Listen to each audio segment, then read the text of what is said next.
Assalamualaikum warahmatullahi wabarakatuh. Anak-anak kelas 5 yang solih-solihah, mudah-mudahan pada kesempatan pagi ini kalian masih dalam keadaan sehat dan masih tetap semangat meskipun hanya belajar di rumah saja. Anak-anak sekalian, baik kita lanjutkan pelajaran kita kali ini, yaitu pendidikan agama Islam dan budi pekerti untuk kelas 5 ini. Di pelajaran yang kedua, yaitu mengenal nama Allah dan kitabnya.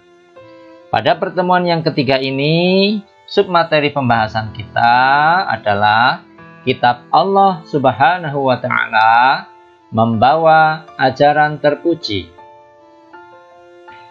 Baik anak-anak sekalian, sebelum kita mulai pelajaran kali ini, mari kita berdoa terlebih dahulu, memohon kepada Allah Subhanahu wa Ta'ala. Bismillahirrahmanirrahim.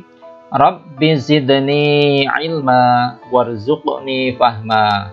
Mudah-mudahan kita diberi tambahan ilmu oleh Allah Subhanahu wa Ta'ala dan diberi kefahaman serta kemudahan untuk mengamalkannya. Tujuan pembelajaran kita kali ini anak-anak sekalian, agar kalian sebagai peserta didik dapat atau mampu, yang pertama, meyakini adanya kitab-kitab suci melalui rasul-rasulnya sebagai implementasi atau penerapan rukun iman dengan benar. Yang kedua, kalian dapat menunjukkan sikap percaya diri sebagai implementasi atau perwujudan dari pemahaman makna diturunkannya kitab-kitab suci melalui rasul-rasulnya dengan benar. Yang ketiga, kalian mampu memahami makna diturunkannya kitab-kitab suci melalui rasul-rasulnya sebagai implementasi atau perwujudan rukun iman dengan benar. Yang keempat, kalian dapat menyebutkan macam-macam perilaku terpuji dan contoh-contohnya sebagai penerapan dari pemahaman makna diturunkannya kitab-kitab Allah Subhanahu wa Ta'ala dengan benar. Baik anak-anak sekalian, kita mulai saja submateri kita, yaitu tentang kitab Allah Subhanahu wa Ta'ala membawa ajaran terpuji. Anak-anak sekalian yang dirahmati Allah, perlu kalian ketahui bahwa kitab Allah Subhanahu wa Ta'ala membawa ajaran terpuji.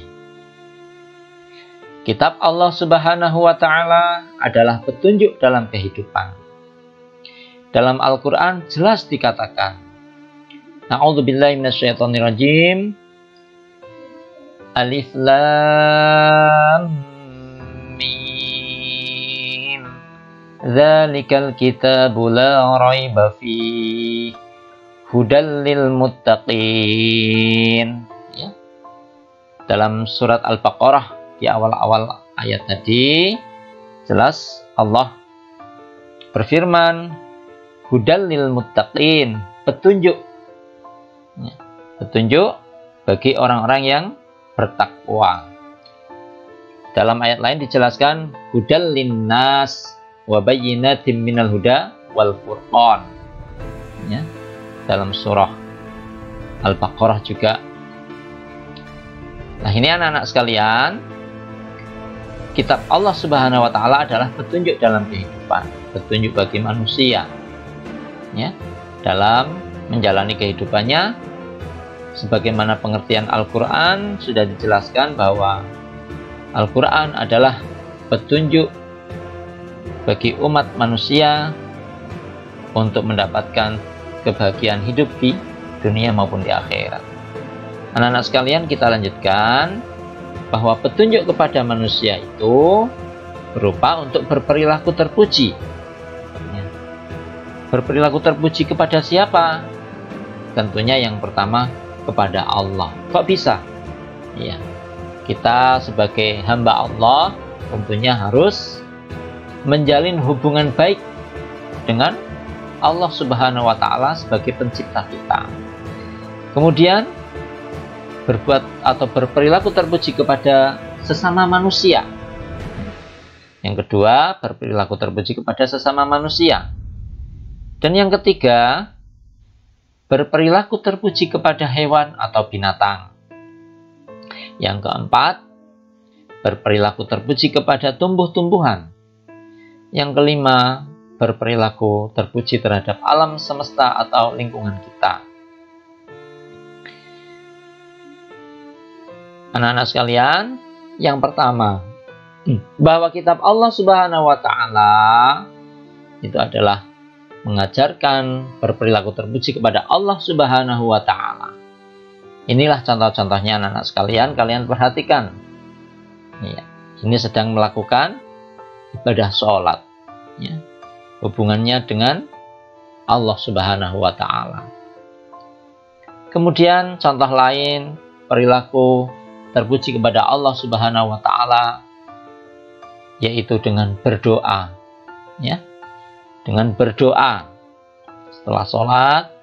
Meskipun sholat juga artinya doa, tapi silahkan kalian berdoa kepada Allah Subhanahu wa Ta'ala. Ini adalah perilaku terpuji kepada Allah Subhanahu wa Ta'ala.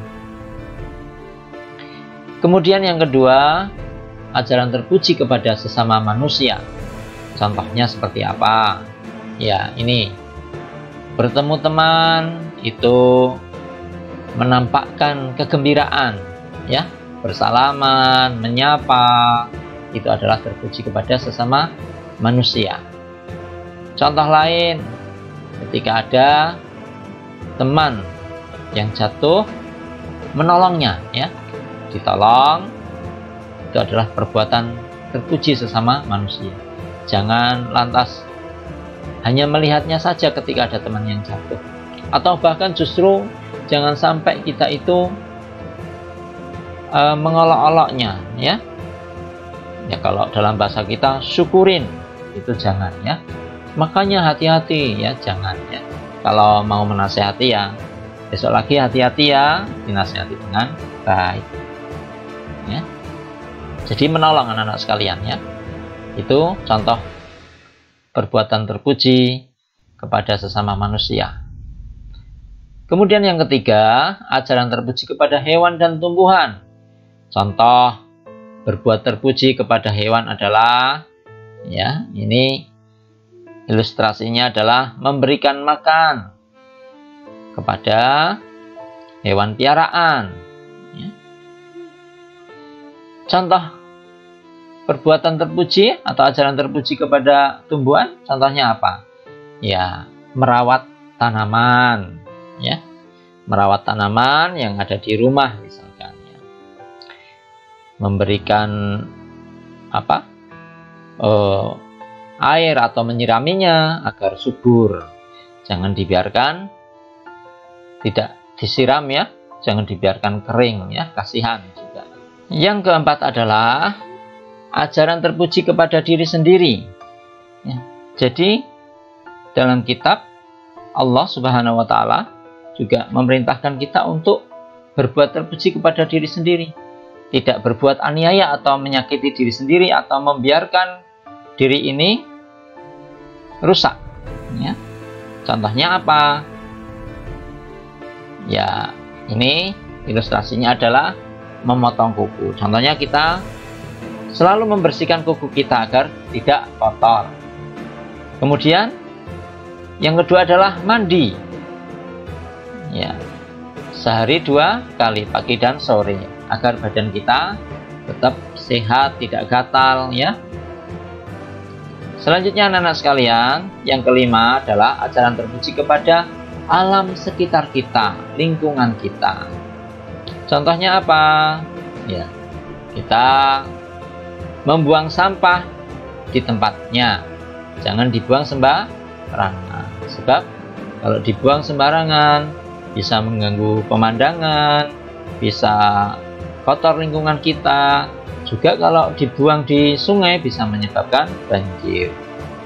Kemudian yang selanjutnya, kita harus selalu membersihkan lingkungan sekitar kita dengan menyapunya, mengepel, agar lingkungan tetap bersih. Inilah contoh-contoh berbuat terpuji yang diajarkan dalam kitab Allah kepada alam sekitar kita. Ya, banyak contoh-contoh lain anak-anak sekalian. Jadi banyak contoh-contoh lain lah. Nanti kalian disebutkan dalam soal-soal yang nanti akan kami berikan. Untuk itu anak-anak sekalian, silahkan kalian jawablah soal-soal berikut ini dengan jawaban yang benar. Ada 7 soal yang harus kalian kerjakan. Inilah anak-anak sekalian 7 soal yang harus kalian kerjakan. Silahkan kalian tulis di buku kalian, kerjakan di buku tulis kalian.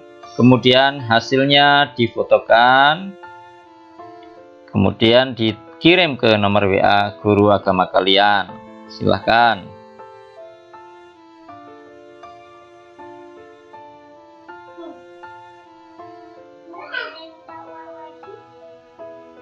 Baik anak-anak sekalian, kita cukupkan pembelajaran kita kali ini. Kita tutup dengan doa sesudah belajar. Alhamdulillahirrabbilalamin. Kurang lebihnya mohon maaf. Wassalamualaikum warahmatullahi wabarakatuh.